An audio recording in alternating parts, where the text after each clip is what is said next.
দর্শক, ঈদ ছুটি শেষে ত্রয়োদশ জাতীয় সংসদের অধিবেশন বসছে আজ বিকেল ৩টায় শুরু হবে অধিবেশন। এদিকে অধিবেশনের আগে বৈঠকে বসেছে বিরোধী দলের সদস্যরা। পরিস্থিতি জানাতে সরাসরি যুক্ত হচ্ছেন সহকর্মী জান্নাতুল মোহনা। মোহনা, আপনি জানাবেন বিরোধী দলীয় যে বৈঠক আজকে বসেছে সেটি সম্পর্কে আপনার কাছে জানতে চাই, আর আজকের অধিবেশন নিয়ে আপনার কাছে কি তথ্য আছে সেটিও জানতে চাই। আপনি জানেন আজ প্রায় ১৩ দিন পর জাতীয় সংসদ অধিবেশন পুনরায় বসতে যাচ্ছে এবং আপনি নিজেও একটু আগে বলেছেন যে বেলা ৩টায় এই বৈঠকের অধিবেশনটি শুরু হবে। তার আগে আমরা দেখেছি যে এই কিছুক্ষণ হলো বিরোধী দলীয় যে বৈঠকটি রয়েছে যা জাতীয় সংসদ ভবনের বিরোধী দলীয় সভাকক্ষে অনুষ্ঠিত হচ্ছে এবং বৈঠকে বসেছেন আর বিরোধী দলীয় নেতা ডাক্তার শফিকুর রহমানের নেতৃত্বে অন্যান্য যে সংসদ সদস্যরা রয়েছেন তারা। আমরা যখন তাদের সাথে কথা বলেছি তারা জানিয়েছেন যে আজকের যে কার্যসূচি রয়েছে সেই কার্যসূচি অনুযায়ী তারা আলাপ আলোচনা করবেন এবং আজকের অধিবেশনে কি কি এজেন্ডা নিয়ে কথা বলবেন তা তারা ঠিক করবেন।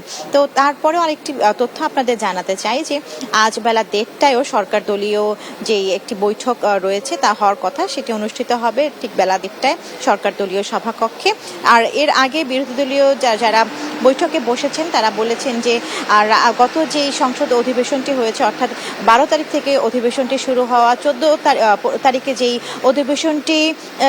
অধিবেশনটি রয়েছে সেই অধিবেশনটি মুলতবি হওয়ার আগ পর্যন্ত রাষ্ট্রপতির যে ভাষণ, সেই ভাষণের ধন্যবাদ জ্ঞাপন সূচক আমরা যে আলাপটি রয়েছে সেই আলাপের প্রেক্ষিতেই কিন্তু আজকের অধিবেশনে অন্যান্য প্রস্তাবনা তোলা হবে। এবং সেই সাথে আপনাদের জানাতে চাই যে আজ যে অধিবেশনটি হবে সেখানে জ্বালানি নিয়েও গুরুত্বপূর্ণ আলোচনা আসতে পারে বলে আমরা জানতে পেরেছি।